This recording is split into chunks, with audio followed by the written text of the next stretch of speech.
welcome to Entertain This, a podcast about movies, TV shows, and video games. But today, it's a podcast about podcasting or entertainment in general. Let's do a special, not a numbered episode, but just a special about how to grow something like a podcast or how to get into the fold of entertainment to begin with our special guest star. Nate McGill. So I am here. Thank you, sir. I am the fourth. I appreciate you being here today, and we were excited to talk to you just to kind of like bend your ear a little bit about podcasting in general, for our sakes, for other listeners who are interested in getting into podcasts, or just entertainment. Yeah, sure. So give us a little bit about your background, if you don't mind. Well, first, I love your show. Thanks. So, I mean, I've been listening to episodes.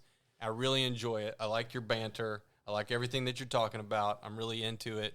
And, you know, I'd rather talk about all of that stuff than talk about me. So I'm like, okay, I want to talk about that stuff. We can talk about ourselves all day long. Maybe we'll come back and do that. No, for me, you know, I think I started off making video at home in the 1980s with my parents' video camera. Mm-hmm. My sister had passed away at a young age, and so my parents bought this gigantic RCA camcorder back then, really as a form of time travel. You know, if you think about like capturing video and films, like the only form of actual time travel there is, because you can look into the past and kind of remember. And because they didn't have any videos of my sister, they made sure that they captured every other moment of like me and my brother growing up. And, you know, grief does crazy things to a family when something like that happens. And the offset of that was my brother and I basically wanted to do something else with the camera, which was just make entertainment. Yeah. So we started making shorts, we started making movies, and made a bunch of them and never really thought of it as a career. In high school, I would always use video as extra credit. Like, oh, I'm not doing well in this class. Yeah, we're making the Crucible now. We're filming it. Yeah, exactly. Yeah. Oh, Nathaniel Hawthorne. Yeah, movie. I'm not going to write a report. Like, we're going to do, you know, whatever we need to do. And basically had a film competition like in 1997, and I won like an amateur thing, and then got into a broadcast class for a little bit. And before I graduated high school, back in these days, there was local access television shows. And so I went down to a local access TV show channel, and 30 minutes of airtime cost $60.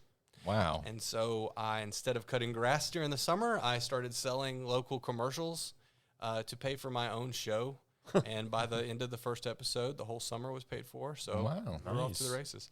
And then, like, you know, someone that we all know is with the Galactic Quest. Like, they were the first guest on the first TV show, because we were always hanging out, like, trying to figure out what the Star Wars toys were or the comics or whatever. So we're like, okay, first episode's going to be like, what's Phantom Menace going to be like? We all thought it was going to be great. Wasn't so great. You know? Hey, in retrospect, it's a lot better than the current stuff, but that's just our opinion. No, that's pod racing. That's the greatest quote of the whole movie right there. Yeah. Now that's pod racing. We should just, every once in a while, just throw that in. Sure. So, yeah, I did that, and then, you know, it was sort of like I wanted to make it. All I knew was video, you know, and I quickly kind of discovered that. Like, my eyes are on. My parents are telling me, go into business. We worked in manufacturing our whole lives. We don't know what business means, but that's a good degree. You know, like, they don't really know the advice they're giving us, but okay, let's do it. Yeah. So I'm like aiming there, but I'm selling camcorders at Best Buy and doing whatever I can. And one of my professors had seen the local access show that had been playing and repeat. Really didn't have much content back then. And he was like, oh, you make video? And this is like VHS cameras and like you're editing VCRs together and stuff. And so he wanted me to do some documentaries for the Board of Regents early in college. Oh, wow. And I started one on Oakland Park Cemetery that did like PBS or GPTV, whatever the Georgia Broadcasting thing is. And a couple other things. Gosh, we did Civil War reenactments. We did, I can't even remember. One was on like reclaimed water. That was the first airplane I ever got on. Was a college flew me to Sarasota to interview somebody about reclaimed water. And they didn't know that my friends lived in Sarasota, so I just really hung out at the beach with them. As long as you got the interview. Did the interview that was 20 minutes and just partied. So, I think your talent finds a way, and your craftedness, your gift finds a way for you. And I didn't really understand that principle back then, but it certainly did. And almost with every door that opened, it had to do something with that. So, I mean, I worked in the church world for years. That was literally, I went to church. I saw my cousin's testimony. They came to visit on a visitation because I filled out the card. They came down in the basement. They saw I was editing something, and they hired me the next day. Oh, wow. So I went to do this church thing, and then the week later, the guy I was working for then introduced me to the guy at Georgia Baptist Convention, and then I'm doing summer camps, and I'm doing events, and then I'm directing concerts, and then I'm directing, you're networking with the lighting director of this event, the sound guy for that event. And I worked out of a production company in Chattanooga for a while and in Tennessee, and then I did Ohio and Texas, and I traveled for 6 years and stayed on the road. And got done with that, came home. So what you do now with Gwinnett Magazine, traveling around interviewing, talking to cool people, eating all those delicious, tasty foods and stuff like that, is that... Come full circle. Yeah, that's full circle now. But, I mean, where do you feel about that compared to your... interesting career in the past? Do you think that this is like the high point? This is where you're happy to be? Yeah. Oh, absolutely. Yeah. I'm super passionate about it. I think like sometimes you have to go all the way around the sun. And, I can say that for a long time, like I did let filmmaker eat up my identity. Mm-hmm. Like a lot of my self-worth was in my performance. There's a lot of ego in that term. Hey man, if you are getting your self-worth from the approval of others and the people that are around you, and you need somebody to like you, then, that's a big deal. All of us have that, you know. And there's a rumor going around that, like, man's deepest psychological need is for self-worth. So, I got mine out of my work. And I was always trying to move the bar up. So it became like, I want to make a movie. Mm-hmm. Then it became, I got to get that movie into Blockbuster. Check. Did that. Mm-hmm. Need to get it into Walmart. Check. Did that. Needs to go to theaters. Check. Did that. And all the time, I am crossing whatever boundary gets in my way to do that. Right. I am Captain Kirk on that ship. All right. I am cheating on the Kobayashi Maru. I'm sure you are. So, and really, like, in that time, I'm having a family, I'm having kids, and we're doing major documentaries. We're doing major films for the independent market. We sold to Warner Brothers. We did something for Disney. We did some TV stuff for ESPN projects. And some of them got off the ground, some of them didn't. Mm-hmm. A lot of people make a living from making stuff that nobody ever sees. Mm-hmm. Most of our stuff came out. We still have some documentaries out there on like Pluto TV and Amazon and places like that. You'll still find them, but that's cool. But yeah, so like we did the whole dance. And then in that, like, I just completely self-destructed. I destroyed my whole life in trying to pursue those things that I thought mattered. Mm-hmm. So, like, I technically made it on what I thought it was, and I had, money in the bank and a film that came to theaters and bought a big house on 4 acres and was like, okay, we're good. But then, I self-destructed, man. So what was this film? The movie that went to theaters was called American Made Movie. Okay. It was a movie about American manufacturing. Mm-hmm. And documentary. Uh-huh. And, not the Tom Cruise version. Right. As soon as the Tom Cruise version came out, Google dropped. It's like, everyone, you made the Tom Cruise movie. And I just say yes now. Mm-hmm. Yeah, that's the mine. Yeah, there you go. That one. Yeah, he's a lot shorter than you think he is. It was a cool project. It was like I did, we started it here in Gwinnett. We had a wonderful benefactor of that movie, Clyde Strickland, and his wife, Sandra. Mm-hmm. And they came on board because they really cared about the Made in the USA issue. And so they put a lot of money into that movie, and we started out producing it. We'd already sold one to Warner Brothers at that time, so we kind of knew what we were doing. We knew what we wanted to do. But the thing about working in entertainment, and you guys probably realize this from just even doing podcasting at this point and having your own show, it's just technology changes like so fast. Mm-hmm. Yeah. So you write an investor packet for independent film back then, and the first one we wrote, like, we're banking on the DVD sale. Mm-hmm. Well, by the time we make the second one, the second packet comes out, and we're like, okay, well, we made X amount of dollars from DVDs and DVD licensing. That's going to come through on the next movie. Well, by the next movie, that goes away, and now it's video on demand in terms of, like, cable boxes back in the day when people were, like, renting the movies from Comcast and DirecTV, like, paying $5 to the cable company to do that. Yeah. I think our first Netflix deal that we got was, like, maybe $24,000. Like, this is Netflix. Yeah. Like, but it was DVDs and, like, early streaming, It wasn't like Blockbuster was still around, so they weren't paying a whole lot for. Did you ever get a content. streaming deal? We got that one, and it was not good. Just that $24,000. Yeah, just $24,000. We'll take your movie, we'll put it on Netflix. So it was cool though. I mean, for me, like, I'm a local guy, man. Right. I'm like an independent dude. I see that thing starting to crank up in reviews and everything, and I'm like, oh man, a lot of people are reviewing this. And you start reading like 6 of them, and you're like, I really am a horrible filmmaker. Like, I am not any good at this. you're I should not supposed probably to read the reviews. Yeah, I know, right? But so I mean, you had a movie. Yeah. It was streaming. Yes. All sorts of stuff. You had it out there, and it was produced. Where you're at now, where you work with the local county and the local media, and you go and interview restaurants, and you kind of worry about just people you can reach out and touch kind of audience. You know what I mean? Man. Well, the thing, what I love about it is it kind of does come full circle back to those days of local access TV in a way. Mm-hmm. But I love working locally with the people that I know, and I feel like, as far as, like, when I was in my 20s and 30s, I had these big ideas, and, like, that you could go change something with a movie or a film, and I kind of misidentified what a documentary even was. Well, not to mention too, like, you had, when you're working with big people like Warner Brothers or Netflix, even at that time, they're much more vicious, and they're more about something else, as opposed to people around here who just want their story to be told. Right. And what I think most people do is, like, even at that level, when you're working with other artists, or you're working with entertainment companies, or you're working with that, there's not a respect, really. It's like, what can I get out of this, whatever somebody's bringing to the table? When you're doing something local, it's out of gratitude. I'm thankful that I know what I'm doing, and I'm grateful that I've had the experiences that I've had, but I'm kind of done with telling the stories that I necessarily want to tell.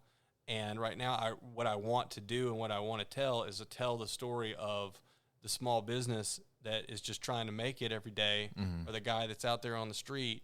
And I'm passionate about that. Yeah. So I want to go in, I want to try to understand their story, why they do what they do. And I think that's just as interesting as anything else. Do you think that that's the future of media? Like local broadcast cable companies and stuff like that. As a kid, I never understood that. It was just people talking about their cars or whatever, and and I was like, when did the cartoons get on or something like that? But do you think that there is much more of a call for this kind of medium where people can kind of broadcast, not mass media to where the entire world can hear it, but to the people who are important enough geographically in a small location? I think hyperlocal is incredibly important. Is that what it's called, hyperlocal? That's what we're calling it. I think, like, it's just, I'll write that down. It's just something where it feels like you want to tell small stories to people who actually can make a difference, right? And it's just the smallest viable audience that you can go after. But if somebody outside finds interest in that, then what happens? Yeah, it just depends. I mean, do you outside how? Like, outside is in, like, this dude's business is interesting. I live in California. Unfortunately, though, I'm a billionaire. Yeah. Like, is there a call for a hyper local medium that can also work in a mass medium as well? Sure. I mean, that's reality television, right? I mean, like, most of those little reality shows that start off, they start off with a production company coming in telling a small story, right? And people relate to that. If you look at like Duck Dynasty or something like that, That's true. I never guys thought are of it making that duck way. calls in Monroe, Louisiana. Yeah. And the next thing you know, they're got ZZ Top on their opening credits, and they're all getting out of Rolls Royces. It's crazy. Yeah, that's Yeah. true. Never thought about that. Everybody knows who they are. The thing is that like people try to do that, and that's not the goal. It's just not the end game, Right. You know, like and I think you can get caught up in the celebrity of anything. Right. And what I'm telling you is just that's fake.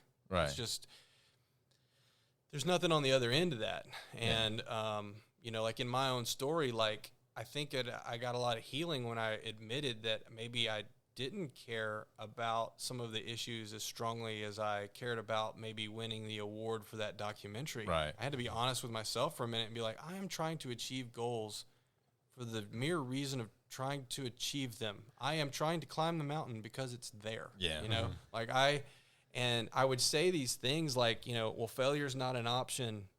And, you know, I don't believe in a no-win scenario. Mm-hmm. And those are adult fairy tales, guys. Yeah. Like failure's an option. You know, you can go home, not go big. You know, like these are choices that we make. And they're sometimes the best choice. And so I think that's just what I did is just said, okay, look, my life is crumbling. You know, and I went through some downturns and IRS audits and all kinds of crazy stuff that you have when you're doing this kind of entertainment business. It's like I didn't need to go to Hollywood to get a true Hollywood story. Right. You know? No, I hear you. It came to me. And But that aside, like what came out of that clarity was just realizing that, oh wow, okay, we don't have to go big. I don't have to go out and raise $1 million in order to tell a story.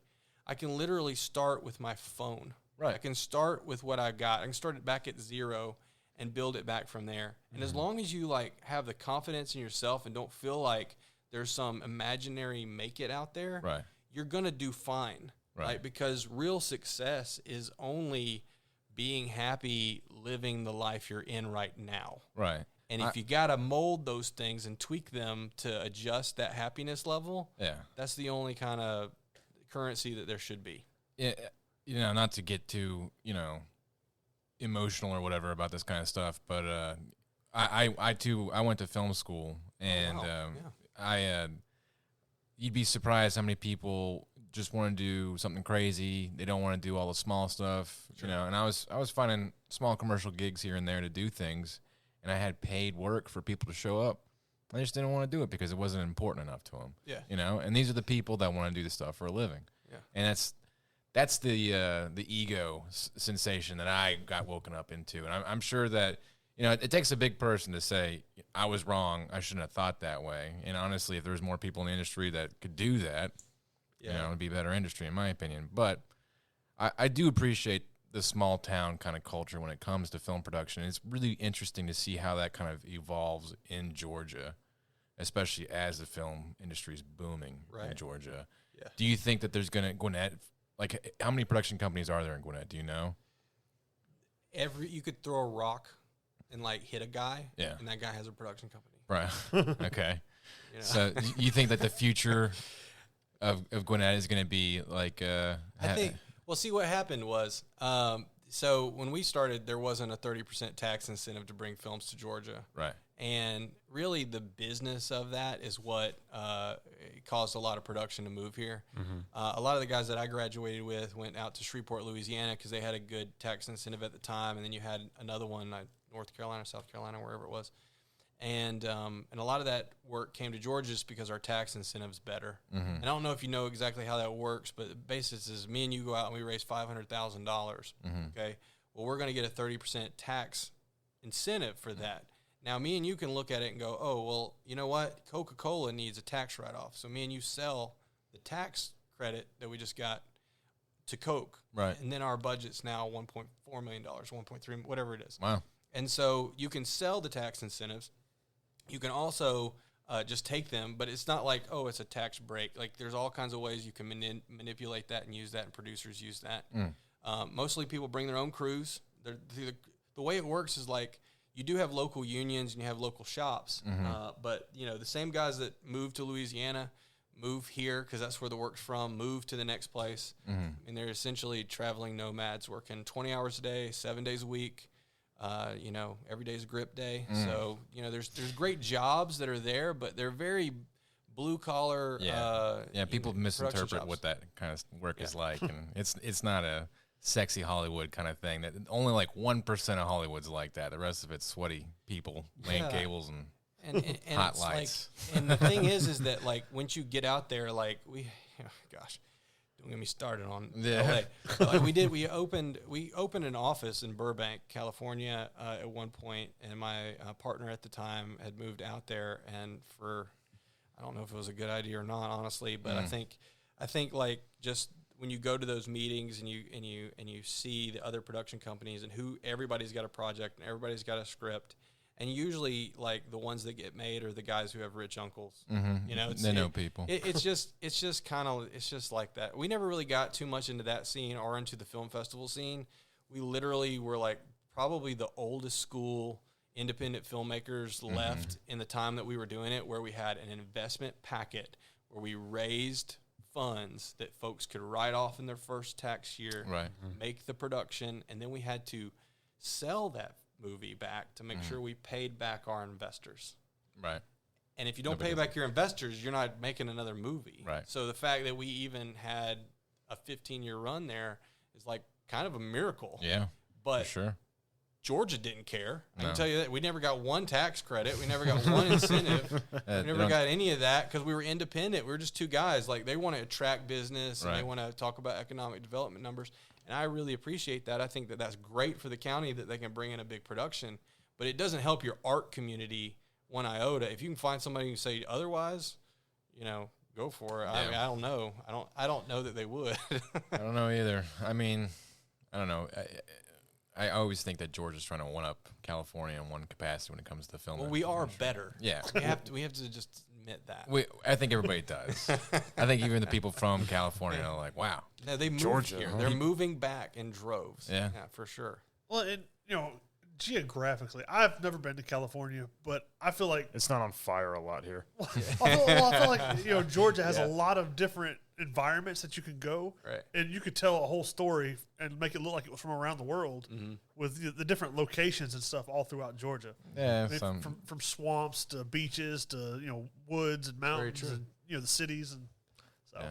Well, I guess if you need a desert thing, you have to go west or whatever. But So if you're making like independent film, like, you know, you just don't write that. You know, like you write a cabin in the woods, you know, and you're right for Sam budget. Raimi it. That's Right. it. Yep. All right. Well, we don't have much time left, but let's talk about what's your, because you run some podcasts. Yep. All right. You produce, or do you actually talk, or? No, I'm usually I'm host by default sometimes. But it's but yeah, we have several podcasts that we do with Gwinnett Podcast, and you know, you can find just about everything on GwinnettMagazine.com. We'll do stories. We'll have an e-news. We'll do things like that. So Okay, so you have different mediums. You have your magazine. Yep. Okay. And then you have your podcast, and you have your YouTube videos, and then what's the e-news compared to all that? E-news is just our digital medium. So, like, you know, e-news is good. And in terms of, like, growing podcasts, like, you know, what you want to do really is you want to try to capture as many email addresses as you can from your listener base. So you want to be able to communicate them whenever you want to, and that's a great way to do that. Right. And so you're always talking to your audience in the inbox. And, you know, you probably have a few e-news kind of, you know, things that are coming in your email, and you're either reading them or you're discarding them, but you're probably seeing the line there of what it's about. Right, you know? yeah.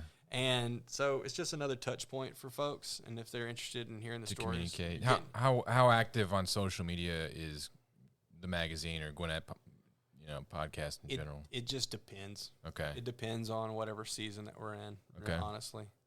But there's so many different departments in that particular business, and like I'm not, you know, I'm not the authority on most of that. That would be our publisher. David. How much would you stress social media for a podcast, or just people like us, not necessarily somebody who has sponsors like you, Gwinnett Podcast does or whatever, but people like us who are just starting out kind of thing? Yeah. Well, you have an audience. Yeah. So, you know, it's really like you're delivering information, and every once in a while, people who might be interested in certain kinds of products or businesses, that can be helpful to them. Okay. So you got to kind of change the way that you think about a sponsor, right?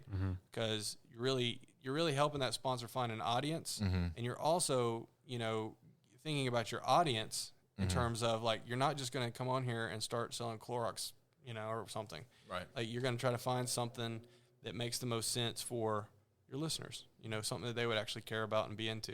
So, yeah. And hopefully, I've reached out to sponsors before. Yeah. And, at one point our podcast, and this is, I guess we can talk about it. I don't think it's a problem. At one point our podcast was welcome to the True the new stories. nightmare version, the meta version of Entertain This. Here we go. At one point an episode cost $160. Yeah. Yes. Okay. To have somebody, record and quote unquote edit our And podcast. film. Yeah. And film. And then And that way we had a and YouTube upload. medium.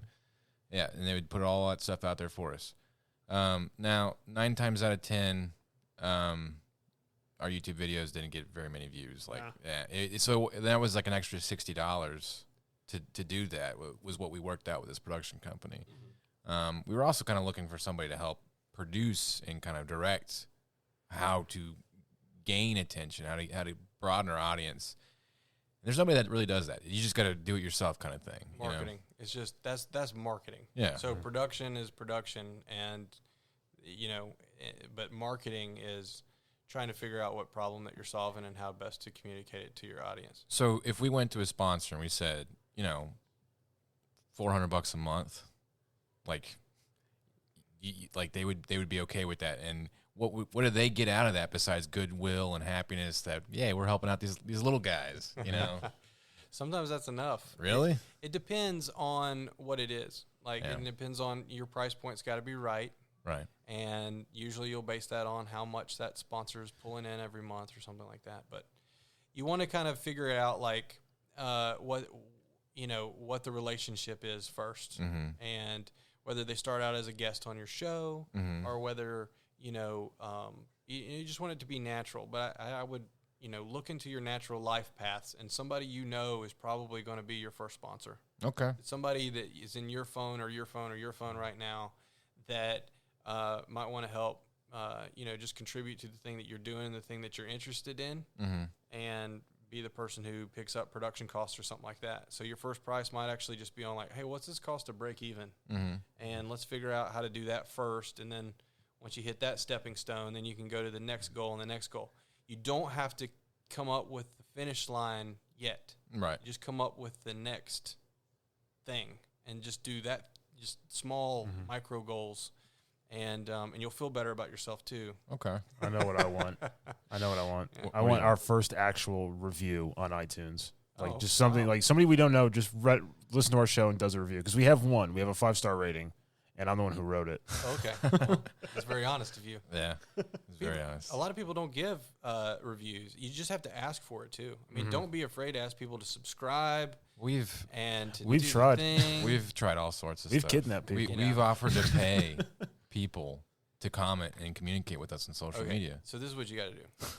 All right.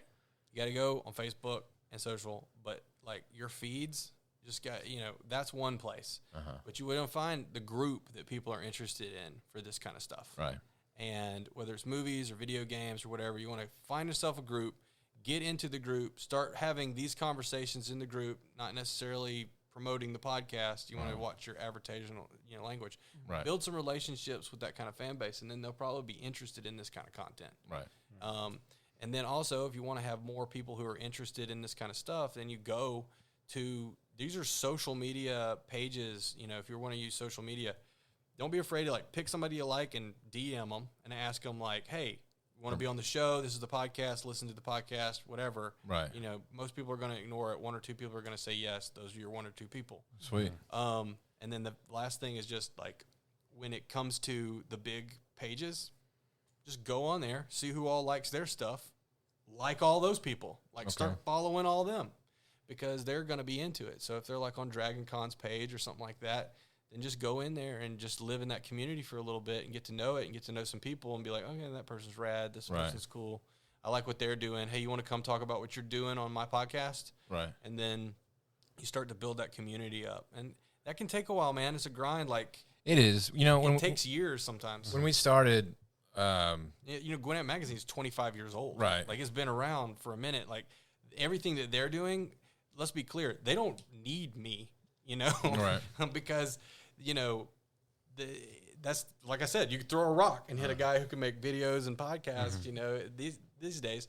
But what you offer to this audience is unique. And you three guys are, like, really fantastic at what you do and the way that you tell stories and your perspective on things. Yeah. And I literally, because of your podcast, went and checked out what the heck Velocipaster was. See? So I was like, I got to figure out, there's a guy in a dinosaur suit That's that's right. doing karate. Like, yes, We're impacting the world. that's changing lives.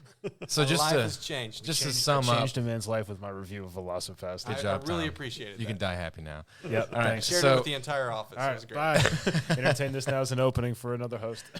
Just to sum up, one thing I think was important for the three of us when we started this podcast was we wanted to grow. We wanted to figure out how to make something stupid like this and then make it actually be formidable where people, because you say, yeah, I have a podcast, and people kind of, snark at you and like, nah, okay. And then when they listen to it, they're like, okay, that's actually pretty interesting.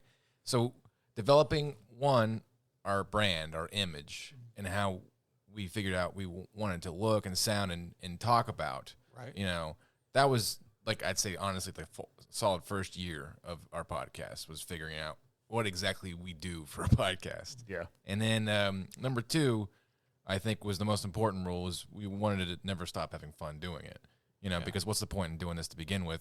We're certainly not getting paid to do it. Yeah. So, I mean, and I think that as long as we keep those two, factors in check, and then we learn all the nuances, all the rules, and figuring out how to grow, how to build our social media, and how to do all the things that we need to connect with the local people, get them to guest star, and grow like that. I think you're right. I think that's will take us to the next level, or whatever that is. I would also just add the fact that, like, don't underestimate supplementing income, right? If you are working, and this is for anybody out there that's doing anything based in the arts or entertainment world, or podcasting or video or photography or whatever the thing that they're into, like, it is not, like, I talked to a guy, a few weeks ago, and, he's working at Best Buy, and he's also doing freelance, video. And it's really good stuff. He's, like, super talented. That right there is, like, he's able to do what he loves, and he's able to take the projects that he wants and discard the ones that he doesn't, because he's supplementing income. Now, you are your own entity, and you're making this podcast. And so it's like, if you've got a show and other incomes come from other sources, well, that's great. Right. But let me go backwards for a second, back into the entertainment company that I ran and opened some windows. Right. When we raise money, we have to spend all that money on the production. Right. So how do I have 12 employees? Well, I have those 12 employees because I have two other divisions. I have a professional division that's only working on corporate projects and commercials and marketing. I have an event company that, technically didn't shut down that entire time. And those two entities are making far more revenue than the entertainment side. Okay. The entertainment side is what everybody wants to talk about, but they were not the cash cows. I was supplementing my own income inside of my own company, which is the way that most companies work. Like, have you ever just listened to something and be like, how the heck are these people making money? Yeah. That doesn't make any sense. Yeah, like, we talk about that all the time. yeah. How are they doing this? I Some of promise these you. movies we've reviewed, we've discussed that in depth. Whether they've supplemented it because they have other jobs, or they supplement it because they've made other revenue streams inside of their business. Like, it's different. Like, half the guys on Instagram that are living that sneaker life, or whatever, are like, they're working a Joe job, or they're an investment banker, or they've got something else going on, and it's just like for show. Right. I would say it's very hard to just be 100% one thing, unless you just, like, I've been doing it since 97, however long that is, 25 years or so. And so, like, I mean, you came in a wheelchair. it's been ups and downs, yes. I don't know how you got up those 3 I'm flights of stairs. 85 years old. You're only 5 years older than me. So. I hear you, man. I really appreciate the advice. honestly, it's just nice to have somebody that says, "Hey, you guys are doing cool stuff, and we like hearing it."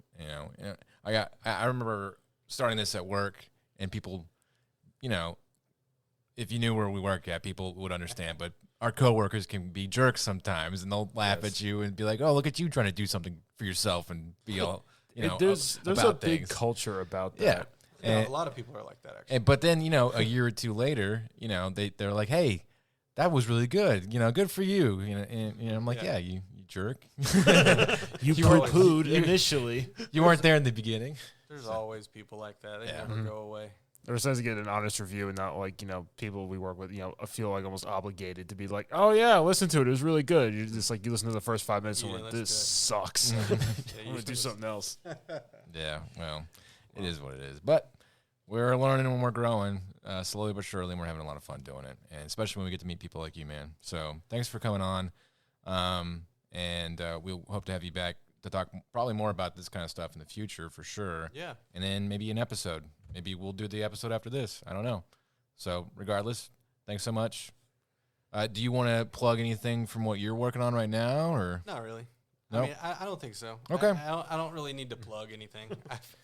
The Well, 42 I- people who are going to listen to this I tell episode. you what, Mitch has got all your information, and if you want to put something online, okay, great. Absolutely. Oh, I think the one thing I will add, if we got just like 2 Yeah, seconds. absolutely. Yeah. I want to come full circle with this.